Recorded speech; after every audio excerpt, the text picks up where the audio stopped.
കഴിഞ്ഞ കുറച്ച് ദിവസങ്ങളായി ഇങ്ങനെ ഒരു കാര്യം ഇങ്ങനെ അന്തരീക്ഷത്തിൽ പറഞ്ഞുകൊണ്ടിരിക്കുകയാണ്. ഏതായാലും ഞാൻ ഒരു കാര്യത്തിൽ ക്ലാരിറ്റി വരുത്തി പറയാം. ഒരു പാവപ്പെട്ട കുടുംബത്തെ സഹായിക്കാൻ, വീട് നിർമ്മിച്ച് നൽകാൻ, അതിനാവശ്യമായിട്ടുള്ള സഹായം നൽകണം എന്ന് ഈ വ്യക്തിയോട് ആവശ്യപ്പെട്ടതല്ലാതെ മറ്റൊന്നും ഞാൻ ചെയ്തിട്ടില്ല. ഞാനിത് പറയുന്നത് ക്രിസ്റ്റൽ ക്ലിയറാണ്. പിന്നെ ഈ ബാക്കി വരുന്ന കാര്യങ്ങളെ സംബന്ധിച്ച്, അതായത് ഇപ്പം ഞാനൊരു ജനപ്രതിനിധിയാണല്ലോ, ഉത്തരവാദിത്വത്തോടു കൂടി തന്നെ പ്രതികരിക്കണം. അക്കാര്യത്തിൽ എനിക്ക് യാതൊരു വ്യക്തതക്കുറവും ഉണ്ടാകാൻ പാടില്ല. അതുകൊണ്ട് തന്നെ താങ്കളിവിടെ ചൂണ്ടിക്കാണിച്ചതുപോലെ ആക്ഷേപം ഉണ്ടായ സമയം മുതൽ ഞാനിത് അന്വേഷിച്ചുകൊണ്ടിരിക്കുകയാണ്, ഇതെന്താണ് ഇവിടെ സംഭവിക്കുന്നത് എന്നുള്ളത്. അപ്പോൾ എൻ്റെ സ്റ്റാഫ് വഴി എന്തൊക്കെയോ സംഭവിച്ചെന്നോ ഇനി അതല്ലെങ്കിൽ മറ്റു തരത്തിൽ എന്തൊക്കെയോ പറ്റിയെന്നൊക്കെയാണല്ലോ പറയുന്നത്. അപ്പോൾ ഇതെല്ലാം ഞാൻ കൃത്യത വരുത്തി, തെരഞ്ഞെടുപ്പ് കാലമായിരുന്നു എന്നൊക്കെ പറയുന്നു. ഏതായാലും ഞാൻ ആ കാര്യങ്ങളെ സംബന്ധിച്ചെല്ലാം ഒരു വ്യക്തത വരുത്തുന്നതിന് വേണ്ടി കൃത്യമായി എൻ്റെ അക്കൗണ്ട്സ്, അതോടൊപ്പം തന്നെ സ്റ്റാഫ് അംഗങ്ങളുടെ അക്കൗണ്ട്സ്, ഇതെല്ലാം ഞാൻ പരിശോധിച്ചിട്ടുണ്ട്. അപ്പോൾ അതിനകത്ത് 100% എനിക്ക് വ്യക്തതയുണ്ട്. അപ്പോൾ ഞാനോ എൻ്റെ സ്റ്റാഫോ ഏതെങ്കിലും തരത്തിൽ ഈ പറയപ്പെടുന്ന വ്യക്തിയുമായി മറ്റ് തരത്തിലുള്ള ഒരു ഇടപാട് നടത്തിയിട്ടില്ല. എൻ്റെ വ്യക്തിപരമായ ഒരു കാര്യത്തിന് വേണ്ടിയോ ഇനി അതല്ലെങ്കിൽ എൻ്റെ സ്റ്റാഫിലുള്ള ആരെങ്കിലും എന്തെങ്കിലും കാര്യത്തിന് വേണ്ടി, ഞാൻ പറഞ്ഞല്ലോ, ഒരു പാവപ്പെട്ട കുടുംബത്തെ സഹായിക്കാൻ, അക്കാര്യത്തിൽ ഞാൻ ഉറപ്പിച്ച് ഞാൻ പറയുന്നു, ഒരു കുടുംബത്തെ സഹായിക്കും. പ്രത്യേകിച്ച് ഇപ്പോൾ അദ്ദേഹം ഒരു NGO കോൺഫെഡറേഷൻ്റെ ഒക്കെ ഞാൻ അദ്ദേഹത്തിൻ്റെ 2 പരിപാടിയിൽ പങ്കെടുത്തിട്ടുമുണ്ട്. ഇതൊന്നും മറച്ചു വയ്ക്കാൻ പറ്റുന്ന കാര്യമില്ല. അപ്പോൾ ഈ ഒരു NGO കോൺഫെഡറേഷൻ എന്നൊക്കെ പറഞ്ഞുകൊണ്ട് സാധാരണക്കാരെ സഹായിക്കുന്ന പരിപാടികളെന്നൊക്കെ പറഞ്ഞപ്പോൾ സ്വാഭാവികമായും ഒരു പാവപ്പെട്ട കുടുംബത്തെ സഹായിക്കാനുള്ള വീടിനാവശ്യമായിട്ടുള്ള തുക നൽകാൻ വേണ്ടിയിട്ടുള്ള അഭ്യർത്ഥന ഞാൻ നടത്തിയിട്ടുണ്ട്. അത് അയാൾ സ്വീകരിച്ചിട്ടുണ്ട്. അതിനുമായി ബന്ധപ്പെട്ടിട്ടുള്ള ആളുകൾക്ക് അക്കൗണ്ടിലൂടെയും അല്ലാതെയുമായിട്ട് ഞാൻ തുകയും പറയാം, 7 ലക്ഷം രൂപയും കൊടുത്തിട്ടുണ്ട്. അത് ഞാൻ പിന്നീട് മനസ്സിലാക്കി. ഞാൻ ആവശ്യപ്പെട്ടത് അതനുസരിച്ച് അത് കൊടുത്തിട്ടുണ്ട്. അപ്പോൾ സ്വാഭാവികമായും അത് സംബന്ധിച്ച് എനിക്ക് യാതൊരു സങ്കോചമില്ല, ഞാനത് പറയുന്നു. അതല്ലാതെ ഇപ്പോൾ ഈ നടന്നുകൊണ്ടിരിക്കുന്ന ഇതുമായി ബന്ധപ്പെട്ട് ഏതെങ്കിലും തരത്തിലുള്ള ആളുകളെ രക്ഷപ്പെടുത്താൻ വേണ്ടി ജനപ്രതിനിധി എന്നുള്ള നിലയിൽ എൻ്റെ പേര് ഇതിനകത്തേക്ക് വലിച്ചിഴയ്ക്കുന്ന ആ ഒരു രീതി, അതൊന്നും ഒരിക്കലും ഒരു ശരിയായ ഒരു കാര്യമായിട്ടല്ല. തീർച്ചയായിട്ടും. അപ്പം ഞാനത് ഒരു കാര്യം കൂടി ഞാൻ വ്യക്തമാക്കാം.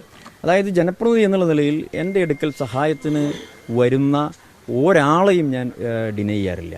അവരുടെ ആവശ്യം കേട്ടറിഞ്ഞ് അവരെ സഹായിക്കുന്നതിന് വേണ്ടി ഇതുമായി ബന്ധപ്പെട്ട് ചാരിറ്റി ചെയ്യുന്ന ആളുകൾ, നമ്മുടെ നാട്ടിൽ തന്നെ നല്ല രീതിയിലൊക്കെ സഹായിക്കുന്ന ആളുകൾ, അവരോടെല്ലാം ഞാൻ ചോദിക്കാറുണ്ട്. അപ്പോൾ അങ്ങനെ ചോദിച്ചതിൻ്റെ ഭാഗമായി, പലരോടും ചോദിച്ചതിൻ്റെ ഭാഗമായിട്ട് തന്നെയാണ് ഈ പറയപ്പെടുന്ന വ്യക്തിയുമായി ഞാൻ ചോദിച്ചിട്ടുള്ളത്. അതല്ലാതെ എനിക്ക് ഈ കാര്യത്തിൽ യാതൊരു തരത്തിലുമുള്ള ഒരു ക്ലിയറൻസ് അതുമായി ബന്ധപ്പെട്ടുള്ള ആളുകളുടെ അക്കൗണ്ടിലേക്കാണ് നൽകിയിട്ടുള്ളത്. ഇത്തരം ഒരു പരിപാടി നടത്തുന്നു, സ്വാഭാവികമായിട്ടും താങ്കൾ ഒരു MP ആണ്, കേന്ദ്ര സർക്കാരിൻ്റെ പദ്ധതികളെ കുറിച്ചൊക്കെ അറിയാം, നീതി ആയോഗിൻ്റെ ഭാഗമായിട്ട് നടപ്പിലാക്കുന്ന കാര്യങ്ങളാണെന്നൊക്കെ പറഞ്ഞ് ഒരു പ്രചരണം ഉണ്ടാവും, അത്തരം പരിപാടികൾ സംഘടിപ്പിക്കുകയും ചെയ്യും. സ്വാഭാവികമായിട്ടും സംശയം തോന്നിയില്ല ആ ഘട്ടത്തിലൊന്നും? നിങ്ങൾ ചോദിച്ച ചോദ്യം വളരെ പ്രസക്തമാണ്.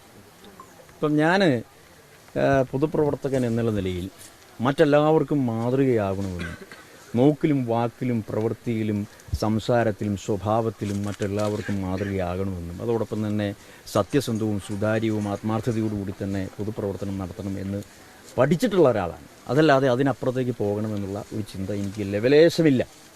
പക്ഷേ എന്താണ് പ്രശ്നം? ഇതിപ്പോൾ നമ്മുടെ സമൂഹത്തിൽ ഇങ്ങനെ ഇപ്പോൾ ധാരാളം കാര്യങ്ങൾ ഇങ്ങനെ നടക്കുന്നു. ഇപ്പോൾ ഏതെങ്കിലും ഇതിപ്പോൾ നമ്മുടെ ഇപ്പോൾ ഈ എത്ര ആളുകളാണ് ഇക്കാര്യത്തിൽ വഞ്ചിക്കപ്പെട്ടിട്ടുള്ളത്? സത്യത്തിൽ വളരെ ഇത്രയും ദുഃഖവും പ്രയാസവും സാധാരണക്കാരായ ആളുകൾ ബുദ്ധിമുട്ട് അനുഭവിക്കുക കാണുമ്പോൾ നമുക്ക് ജനപ്രതിനിധികളെന്നുള്ളതിൽ ഇത്തരം കാര്യങ്ങളിൽ ഇവരൊക്കെ ഇങ്ങനെ ഒരു പരിപാടി സംഘടിപ്പിക്കുമ്പോൾ സ്വാഭാവികമായും നമ്മുടെ നാട്ടിൽ തന്നെ ആളുകൾക്ക് ഉപകാരം കിട്ടുന്നു എന്നുള്ളത്. ഞാൻ പോയി പങ്കെടുത്ത പരിപാടികൾ എന്ന് പറയുന്നത് ഇത് വിതരണം ചെയ്യുന്ന പരിപാടിയാണ്. അപ്പോൾ എങ്ങനെ നമ്മൾ ഡിനൈ ചെയ്യും? ഒരു നല്ല കാര്യം നാട്ടിൽ നടക്കുമ്പോൾ അത് എന്നാൽ പിന്നെ ആ പരിപാടിയിൽ പങ്കെടുത്ത് കളയാമെന്നുള്ളൊരു മാനസികാവസ്ഥയിലാണ് ഒരു ജനപ്രതിനിധി പങ്കെടുക്കുക. അതല്ലാതെ മറ്റ് ലെവലേശം അതിനകത്തൊരു ഇതൊന്നും സംശയത്തോടെ കാണേണ്ടതായിട്ടില്ല. അപ്പോൾ അക്കാര്യത്തിൽ ഞാൻ പറയുന്നു, ഇനിയും ഒരു ജനപ്രതിനിധി എന്നുള്ള നിലയിൽ എൻ്റെ അടുത്ത് വരുന്ന ആളുകളെ സഹായിക്കാൻ ഞാൻ ബാധ്യസ്ഥനാണ്. പക്ഷേ ഈ പറയുന്ന ഒരു പ്രശ്നം ഇതിനപ്പുറത്ത് ഒളിഞ്ഞിരിപ്പുണ്ട് എന്നുള്ളതും ഞാൻ അംഗീകരിക്കുന്നു. പക്ഷേ അതൊരു നിങ്ങളുടെയൊക്കെ വിശ്വാസ്യതയോ അല്ലെങ്കിൽ ക്രെഡിബിലിറ്റിയോ നിങ്ങളുടെ പദവിയോ അത് എനിക്ക്